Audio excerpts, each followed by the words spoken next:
બધા મજામાં? આજે આપણે વાઘોળ અને વાઘોળ વિશે શીખીશું. તો જોઈએ કે ઘાસ ખાનારા પ્રાણીઓ ઘાસ ખાઈને ખૂબ ઝડપથી ગળી જાય છે. આ ઘાસ અમાશય એટલે કે ગાયના અમાશયમાં જાય છે. ત્યાં બેક્ટેરિયા સેલ્યુલોઝના પાચનમાં મદદ કરે છે. તેમાં એટલે અમાશયમાં ખોરાક અર્ધપાચિત રહે છે, જેને વાઘોળ કહે છે.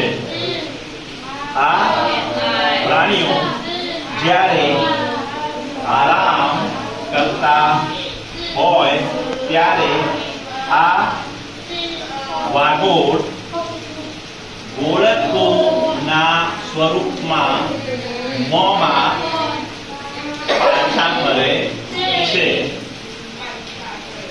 આ વાઘોળને પ્રાણીઓ બરાબર ચાવે છે. આ પ્રક્રિયાને વાઘોળવું કહે છે. That's it, guys. Come to the right. It's a big hand. Let's say, come on, why?